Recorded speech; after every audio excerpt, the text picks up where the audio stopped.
Good morning mga Marikoy ko. Ang inyong Marikoy ay nandito sa garden. Nagkaroon lang ako ng konting time para lang maglagay ako ng lupa sa mga halaman kong matagal nang nakatenga na kailangan na talaga lagyan ng panibagong lupa. Kaya ganito ang gagawin ko mga Marikoy ko. Ganito. So ayan, meron tayong lupa dito, loam soil ang tawag dito mga Marikoy ko. Ayun yung plastic. Ito yung plastic. Kaso lang, wala naman akong magawa kundi bumili talaga. Kasi subok ko na naman to nung araw, bumibili talaga ako nito. Kasi pag wala akong lupang mataba, na kailangan ko talaga ilagay sa paso kasi kailangan ng sustansya para sa mga halaman, para ang mga halaman mo ay maganda ang tubo, 'di ba mga Marikoy ko? Ito, nilagyan ko na ito ng to. Ugali ko talaga yung itlog. Ipunin, tapos dinudurog ko lang mga Marikoy ko. Napakagandang vitamins nito. Subok na ito doon sa mga kapwa ko plantita. Nung araw. Ngayon kasi hindi na. Oo, dilig-dilig na lang. Wala na kasi akong ka-time-time. Pero hanggat mari, gusto ko talaga ulit magtanim ng mga gulay at saka yan, halaman. Kaso syempre walang time, gawa ng time may mga anak na nag-aaral, syempre mas priority natin ang mga anak kasi kasuhin araw-araw. So kahit tayo busy, kung talagang mahilig ka, isisingit mo yan. Kagaya ngayon, sisingit ko lang to kasi papasok ang anak ko, maya-maya lang. Konting time lang naman ang ibibigay ko. Tapos ito gagawin ko mga Marikoy ko. Lalagyan ko ng durog na itlog.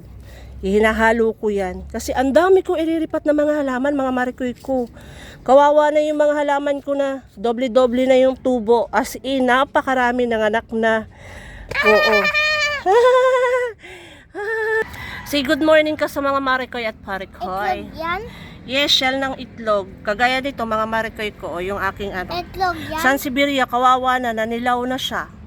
Ito, ayan. Kawawa, tinan nyo, nanilaw na mga Marikoy ko. Nanilaw na talaga, as in, kawawa naman.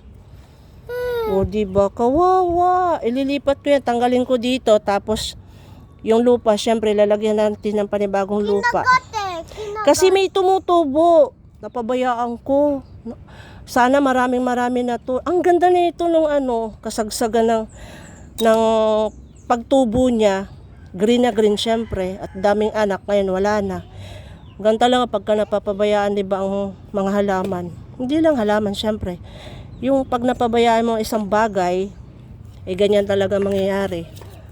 Kaya hangga't maaari, i-save natin kasi sayang naman.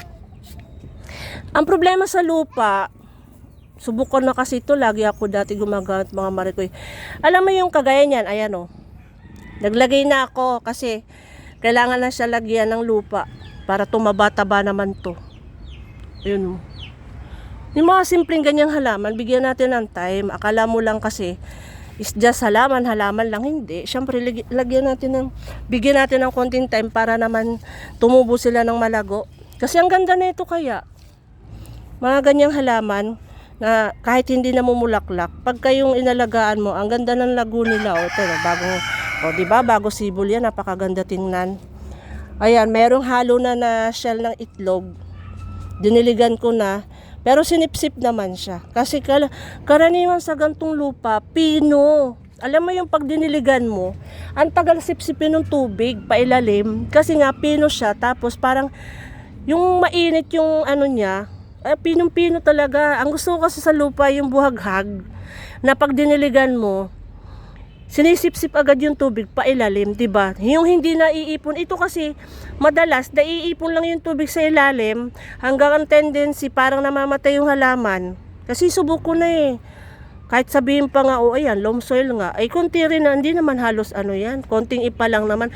Maganda pa rin yung ikaw ang gagawa, kuha ka ng lupa na mataba. Tapos lagyan mo na ng mga organic na ingredients. Organic, yung mga nabubulok na pinagbalatan ng mga prutas, diba, ng mga gulay, halo mo para mabulok dyan. Tapos yan, napakaganda nito, yung shell ng itlog, mga Marikoy ko.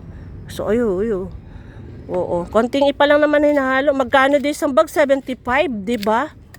Dati 50 pesos lang to eh. Ngayon 75 na siya. Haluin ko na lang muna yan dyan. Pino talaga siya, mga marikoy ko. Kung para sa akin, hindi siya maganda. Kasi subok ko na yan eh. No, sa kasagsagan ng pandemic, lagi ako bumibili ng lupa na matataba. Ito lang talaga yung parang ganyan siya, pino, yung pagka-texture, hindi maganda. Namamatay din yung halaman. Ang dami kong iriripat na halaman. Napakarami nanganak ng nanganak. Ay, sa ilalim, daming paso dyan. Maraming halaman dyan ay kailangan kong iripat kasi sobrang dami. So, yun lang muna mga marikoy ko. Thank you for watching. Please like and share po mga marikoy and parikoy ko. Bye! Bye!